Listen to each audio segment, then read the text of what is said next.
Assalamualaikum warahmatullahi wabarakatuh. Kami dari kelompok 1 ingin mempresentasikan tentang tingkatan dan bentuk manajemen strategis. Perkenalkan, nama saya Muhammad Sifa Baihaqi dengan NIM 4321901051. Assalamualaikum warahmatullahi wabarakatuh. Perkenalkan, nama saya Ayunur Amalia dengan NIM 432190101045. Anggota kelompok 1 mata kuliah Manajemen Strategik. Assalamualaikum warahmatullahi wabarakatuh. Perkenalkan, nama saya Alfian Nur Halifa dengan NIM 432190101171. Saya anggota kelompok 1 mata kuliah Manajemen Strategi. Perkenalkan, nama saya Safa Yuni Sabita dengan NIM 4321901025. Perkenalkan, nama saya Nur Aziza dengan NIM 4321901042. Yang pertama ini ada struktur. Struktur adalah pengaturan dan pengorganisasian unsur-unsur yang saling terkait dalam suatu objek material atau sistem. Kemudian struktur ini dibagi menjadi dua, yaitu vertikal dan horizontal. Struktur vertikal adalah kerangka kerja yang relatif statis, di mana proses seperti komunikasi, kepemimpinan, dan pengambilan keputusan berlangsung. Kemudian, struktur horizontal adalah pengelompokan kegiatan yang dirancang untuk menggunakan sumber daya menuju pencapaian tujuan. Selanjutnya, struktur fungsional.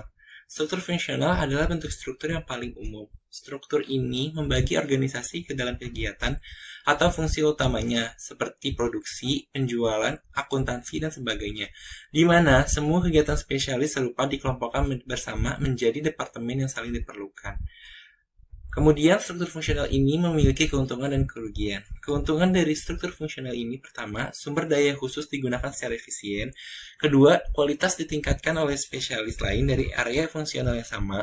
Ketiga, peluang ada untuk pembagian tenaga kerja yang luas.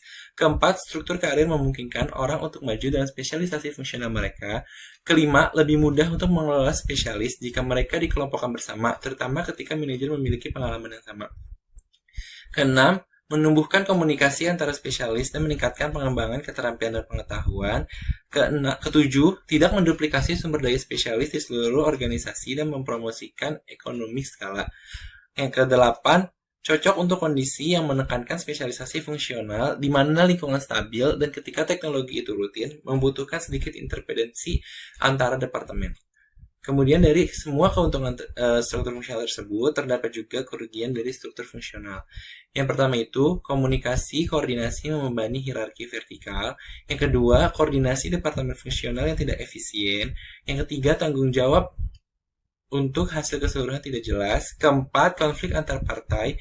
Kelima, sedikit kreativitas dan inovasi. Dan yang keenam, kesulitan dalam mengidentifikasi produk yang menguntungkan dan tidak menguntungkan.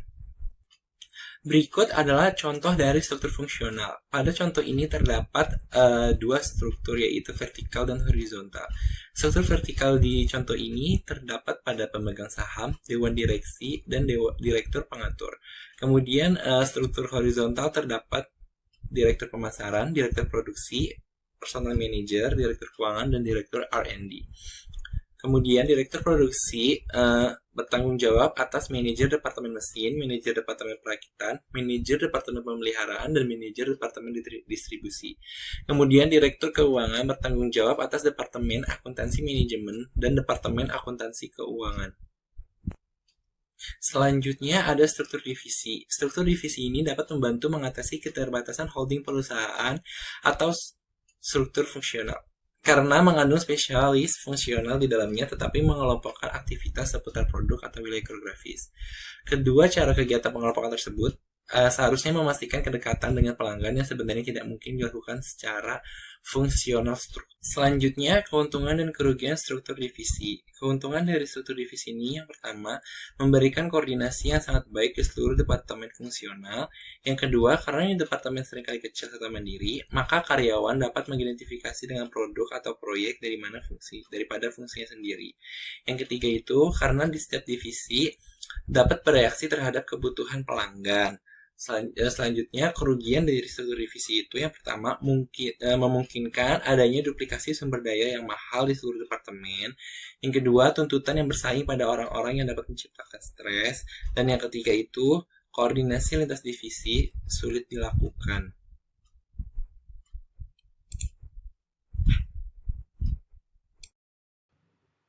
Di sini saya akan menjelaskan struktur divisi berbasis produk, yaitu orang dan sumber daya dikelompokkan menurut produk organisasi.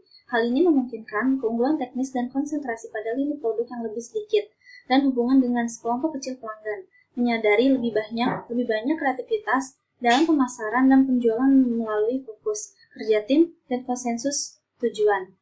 Format ini paling berhasil digunakan jika ada beragam produk, masing-masing menangani masalah pasar yang berbeda. Berikut struktur divisi berbasis produk, yaitu ada Dewan Direksi, Kantor Pusat, Manajer Divisi Produk Listrik, Manajer Divisi Suku Cabang Otomotif, Manajer Divisi Produk Hiburan. Selanjutnya, struktur divisi berbasis geografis. Struktur geografi adalah unsur-unsur yang terdapat pada ilmu geografi yang dikelompokkan berdasarkan fokus atau target sasaran yang berdasarkan agar setiap aspek fenomena geosfer dapat dipelajari sepenuhnya hingga akhirnya terbentuklah cabang ilmu sebagai penunjang ilmu geografi. Ada 3 cabang struktur geografi, yaitu pertama, geografi fisik. Geografi fisik adalah cabang ilmu yang mempelajari bentang lahan atau bagian dari permukaan bumi yang terbentuk dari interaksi dan interdependensi bentuk lahan. Contoh dari geografi fisik adalah seperti atmosfer, tata surya, hidrosfer, litosfer, biosfer, pedosfer, dan lain-lain. Yang kedua adalah geografi manusia. Geografi manusia adalah cabang ilmu yang mempelajari segala hal terkait manusia seperti politik, sosial, budaya, agama, penyebaran, dan dinamika penduduk, dan lain-lain. Yang ketiga, geografi teknik, yaitu geografi teknik adalah cabang ilmu yang mempelajari cara menganalisis data terhadap informasi seputar geografis, baik dalam bentuk diagram, citra, peta, dan lain-lain. Di sini ada struktur divisi berbasis geografis, yaitu ada Dewan Direksi, Kantor Pusat, Manajer Divisi Eropa Utara, Manajer Divisi Eropa Timur, dan Manajer Divisi Eropa Barat. Selanjutnya, saya akan membahas tentang struktur matriks. Struktur matriks adalah hasil adaptasi dari mekanisme formal untuk mendorong kolaborasi antar divisi yang lebih dekat dan dikenali hubungan secara formal, vertikal, dan horizontal. Kegiatan dikelompokkan secara vertikal berdasarkan fungsi sehingga ada perbedaan tugas yang familiar menjadi fungsi seperti riset dan pengembangan, teknik, penjualan, dan pemasaran. Di masing-masing fungsi, ada pola hubungan horizontal berdasarkan pengelompokan, berdasarkan produk atau proyek, di mana orang dan sumber daya dikelompokkan untuk memenuhi kebutuhan pengembangan produk yang sedang berlangsung. Struktur matriks berupaya menambah fleksibilitas dan koordinasi lateral ke hierarki vertikal tradisional. Salah satu cara untuk melakukan ini adalah dengan membuat tim proyek yang terdiri dari anggota yang diambil dari berbagai fungsi atau divisi yang berbeda. Masing-masing individu kemudian memiliki peran ganda karena dia mempertahankan tanggung jawab fungsional atau divisi serta keanggotaan tim proyek.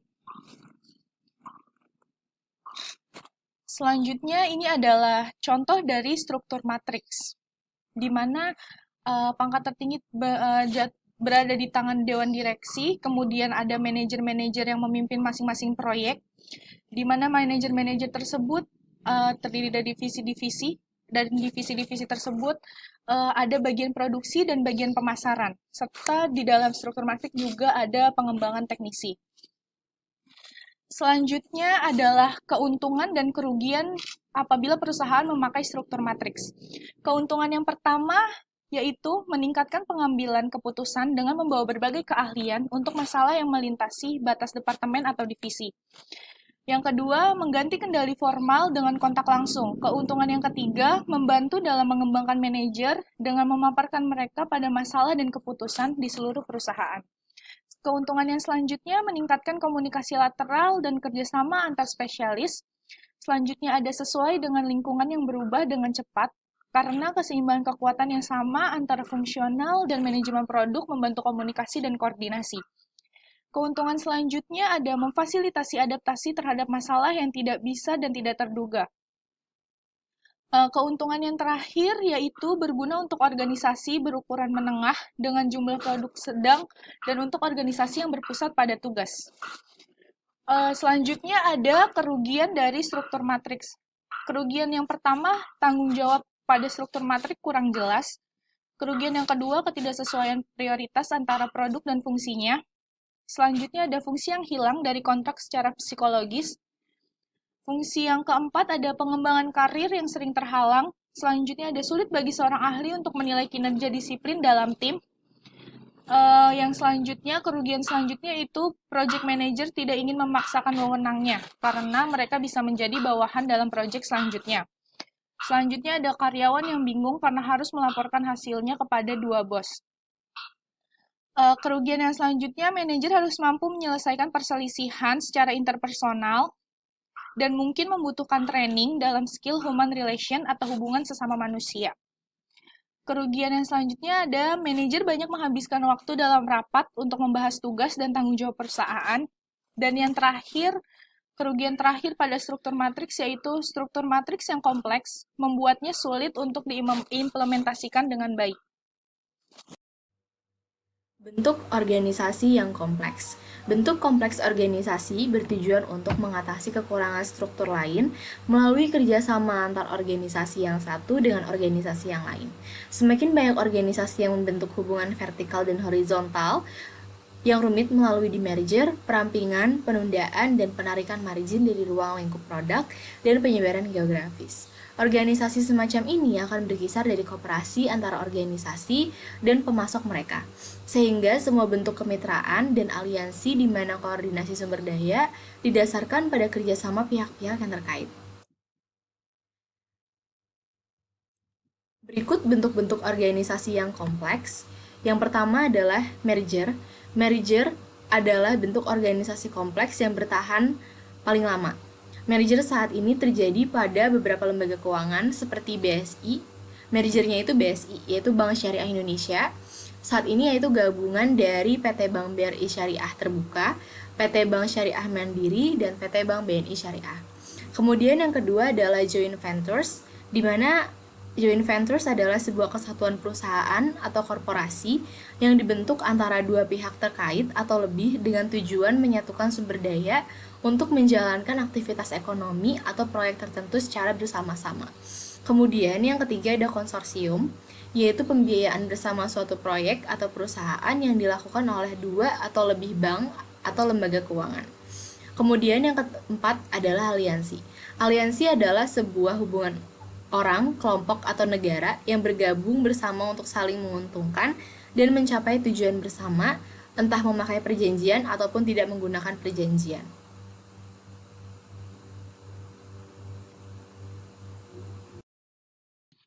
Selanjutnya, saya akan membahas mengenai model perusahaan yang fleksibel. Model perusahaan fleksibel Accenture berjudul Strategi Tenaga Kerja Organisasi yang Fleksibel dan menetapkan 3 jenis fleksibilitas dan diagram yang menggambarkan 2 jenis yang paling penting, yaitu fungsional dan numerik.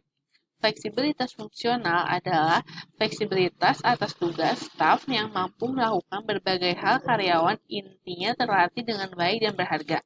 Sedangkan fleksibel numerik terdiri dari karyawan dalam grup. Periferal pertama, yaitu pekerja internal yang diharapkan fleksibel dengan menambah jumlah yang sudah ada.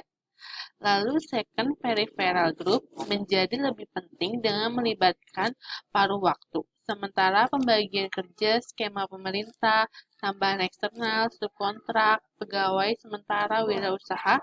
Selain itu ada fleksibilitas finansial terkait kinerja, bonus, lumsum, komisi, tarif, atau persen. Selanjutnya, berikut contoh diagram model perusahaan yang fleksibilitas, yaitu terdiri dari wirausahawan, subkontrak, meningkatkan outsourcing, agensi sementara. Nah, di dalam itu terdiri dari kelompok periferal pertama dengan pasar tenaga kerjaan sekunder fleksibilitas numerik. Lalu di dalam itu juga ada yang namanya grup utama atau tenaga kerja utama dan fungsi yang fleksibel. Lalu di dalam itu juga terdiri dari di dalam peripheral group kedua itu terdiri dari kontrak jangka pendek, pelatihan, subsidi publik, rekrutmen tertunda, berbagi kerja paruh waktu. Itu merupakan salah satu contoh model perusahaan yang fleksibel. Sekian itu saja yang dapat saya sampaikan. Terima kasih. Wassalamualaikum warahmatullahi wabarakatuh.